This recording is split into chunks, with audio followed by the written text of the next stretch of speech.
சென்னை அடையாறு இந்திரா நகர் பகுதியில் காருக்கு தீ வைக்கப்பட்ட சம்பவத்தால் பரபரப்பு ஏற்பட்டிருக்கிறது. மேலும் விவரங்களை செய்தியாளர் சாலமன் வழங்கிட கேட்கலாம். சாலமன், வணக்கம். இந்த சம்பவம் தொடர்பான முழு தகவல்களை சொல்லுங்க.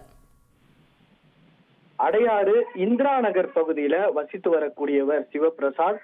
இவர் தனது காரை தனது வீட்டிற்கூட கீழ்த்தளத்துல நேற்றிரவு நிறுத்திவிட்டு அவர் தூங்க சென்றுள்ளார்.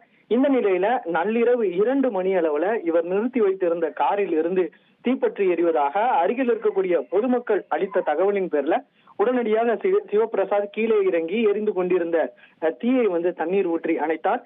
இந்த சம்பவம் தொடர்பாக அந்த நபர் இது குறித்து திருவான்மியூர் காவல் நிலையத்துல அளித்த புகாரின் பேர்ல அருகில் இருக்கக்கூடிய சிசிடிவி காட்சிகளை அது வைத்தி ஒரு பிளாட் வாங்கணுமா இல்ல ஒரு பிளாட் வாங்கணுமான்னு ஒரே கன்ஃபியூஷன். ஒரு ரியல் எஸ்டேட் எக்ஸ்பர்ட் கிட்ட பேசு. எப்படி? பாஸ்வாலா பி தி பாஸ்.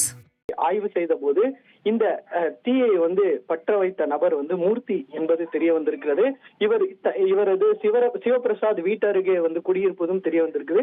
எதற்காக இவர் இது போன்ற செயலில் ஈடுபட்டார் என்பது தொடர்பாக திருவான்மியூர் போலீசார் மூர்த்தியை கைது செய்து விசாரணை மேற்கொண்ட போது சிவபிரசாதோட வீட்டில் இருக்கக்கூடிய மேல் தளத்தில் இருக்கக்கூடிய நபர்களுக்கு இந்த மூர்த்தி என்ற நபர் பல்வேறு உதவிகளை செய்து வந்துள்ளார். இதன் மூலமாக இவருக்கு 2000 ரூபாய் வரை மாதந்தோறும் கிடைத்திருக்கிறது. இந்த மாதந்தோறும் கிடைத்த 2000 ரூபாயை சிவபிரசாத் என்பவர் வேறொருவர் மூலமாக தனக்கு இந்த பணி கிடைக்காமல் தடுத்து விட்டதாகவும், இதனால தொடர்ச்சியாக மன உளைச்சலில் இருந்து வந்த மூர்த்தி என்பவர் நேற்று நள்ளிரவு திடீரென தனது இருசக்கர வாகனத்தில் இருந்த பெட்ரோலை பிடித்து இவர் தீ வைத்திருப்பதும் விசாரணையில தெரிய வந்திருக்கிறது.